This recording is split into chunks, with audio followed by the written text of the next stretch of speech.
Viewers, আসসালামু আলাইকুম।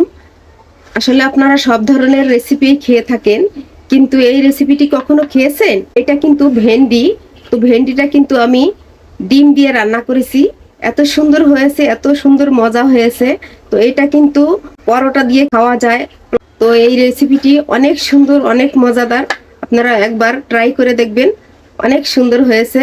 তো সব ধরনের কিন্তু ভেন্ডিতে অনেকেই কিন্তু ডিম দেয় না, আমি কিন্তু ডিম দিয়ে রান্না করেছি। তো কিভাবে রান্না করি এটা আপনাদের এখন আমি দেখাবো। তো আমি চলে যাচ্ছি রান্নায়। তো প্রথমে আমি কড়াইতে তেল দিয়ে নিচ্ছি।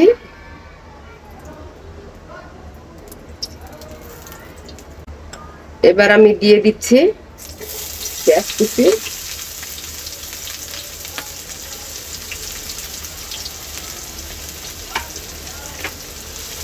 এটাকে আমি একটু ভাজা ভাজা করে নেব।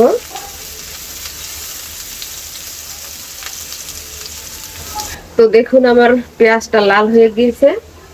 এবার আমি দিয়ে দিচ্ছি তেজপাতা, এরপরে দিয়ে দিচ্ছি কাঁচা জিরা,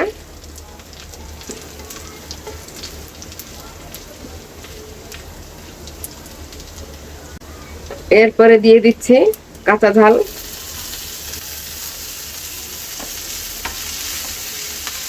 এরপরে দিয়ে দিচ্ছি ভেন্ডি,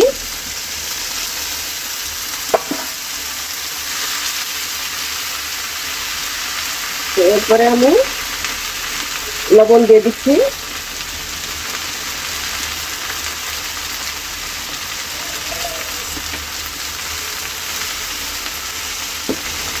এরপরে দিয়ে দিচ্ছি হলুদের গুঁড়ো,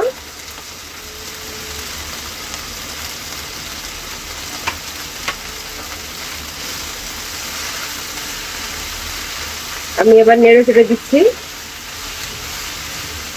তো আমার ভিডিওটি আপনারা স্কিপ করে দেখবেন না।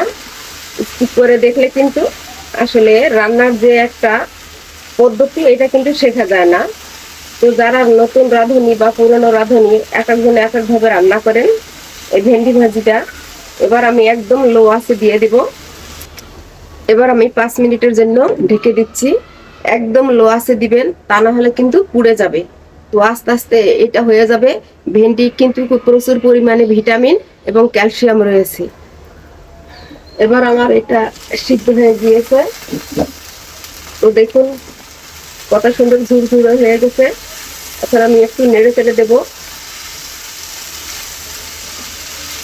নেড়ে চেড়ে এবার আমি এর মধ্যে ডিমটা ভেঙে দেব।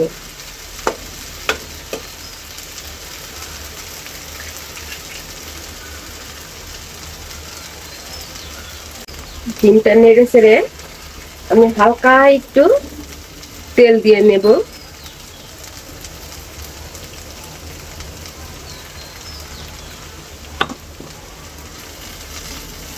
তো এবার আমি ভেন্ডির সঙ্গে মিশিয়ে দিচ্ছি। মিশিয়ে দিয়ে এবার নেড়ে চেড়ে নিচ্ছি। আপনারা এইভাবে ট্রাই করবেন। দেখুন ভেন্ডি কিন্তু অনেক সময় পুড়ে যায় অনেকের, আমার কিন্তু পুড়িনি, একদমই লাগেনি। তো এটা যদি মিডিয়াম আঁচে করে রান্না করা হয় তাহলে কিন্তু এটা পোড়ে না। তো এভাবে আপনারা ট্রাই করে নেবেন। তো রেসিপিটি আমার হয়ে গেছে। তো আমার রেসিপিটি যদি ভালো লেগে থাকে অবশ্যই আপনারা লাইক করবেন, কমেন্ট করবেন এবং সাবস্ক্রাইব করে আমার পাশেই থাকবেন। তো সাবস্ক্রাইব যদি না করেন তা না হলে কিন্তু নতুন নতুন ভিডিও পাবেন না। তো এই জন্য অবশ্যই সাবস্ক্রাইব করে আমার পাশেই থাকবেন। আমার রান্নাটি হয়ে গিয়েছে, এবার আমি নামিয়ে নেব। তো এই রেসিপিটি অনেক সুন্দর, অনেক মজাদার।